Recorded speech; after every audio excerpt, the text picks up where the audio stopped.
Bonjour à tous, nous poursuivons aujourd'hui avec la 7e Mishnah du 6e Perek, la Mishnah Zayin. La Mishnah poursuit avec la Avoda, le service du Kohen Gadol le jour du Yom Kippourim. Une fois qu'on a terminé avec le Seir HaMishtaleach, le bouc qui est jeté de la falaise, le bouc la Azazel, ici la Mishnah nous dit Balo, c'est-à-dire que le Kohen Gadol a donné le bouc à celui qui allait le jeter de la falaise. Donc il est parti, comme nous l'avons vu, il a un long chemin de 12 km à peu près. Et donc juste après, le Kohen Gadol se rend Etzel par Vesaïr Anisrafim. Il retourne vers le taureau et le bouc, ces korbanot dont il a fait rentrer le sang à l'intérieur du Kodesh HaKodashim, il a aspergé à l'intérieur, ensuite sur la parochet, ensuite sur le Mizbeach. Il faut maintenant s'occuper de la suite du sacrifice. Il faut brûler les graisses, les morceaux que la Torah ordonne de brûler sur le Mizbeach, et ensuite brûler le reste de la bête, puisque ces korbanot sont entièrement brûlés. Ils ne sont pas brûlés comme un korban ola, c'est-à-dire sur le Mizbeach, dans la Hazara, sur l'autel, mais ils sont brûlés en dehors de Yerushalayim, comme nous allons le voir tout de suite.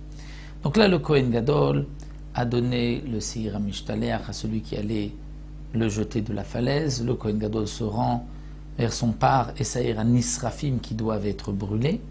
Kira'an, il va les déchirer, c'est-à-dire l'intérieur, Veotzi et Emorim, pour en sortir les Emorim. Les Emorim, ce sont donc Emor, qui est marqué, qui ont été dit, c'est-à-dire les morceaux qui ont été dit où c'est marqué dans la Torah qu'il faut les brûler. Donc en général les graisses, il va les sortir.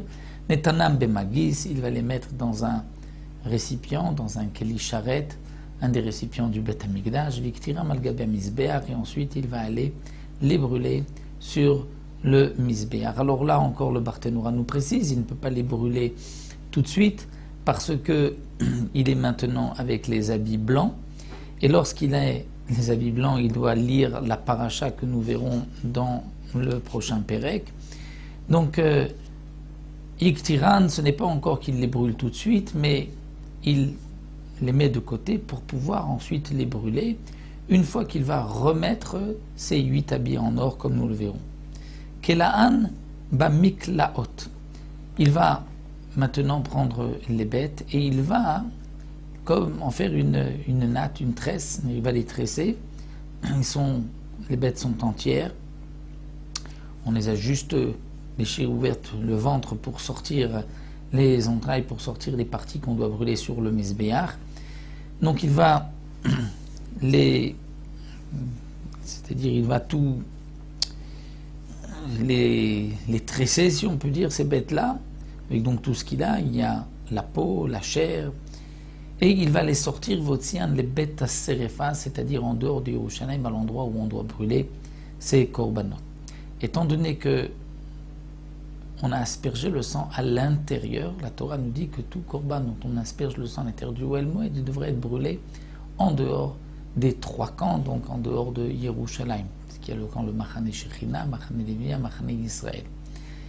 Normalement, un korban khatat ne doit pas être entièrement brûlé. Il y a une partie qui est mangée par les kohanim, bien que le par et le saïr ici sont 2 korbanot khatat, mais étant donné qu'on va asperger le sang à l'intérieur, on devra les brûler. La Torah nous dit aussi que les korbanot dont on doit brûler la chair, la peau en dehors des 3 camps, vont rendre impur l'homme et ses habits qu'il porte sur lui, celui qui va les brûler. Et donc la Mishnah pose la question, mais Matay Betamim Gadim, à partir de quel moment les habits de celui qui va les brûler, donc du Kohen, seront impurs?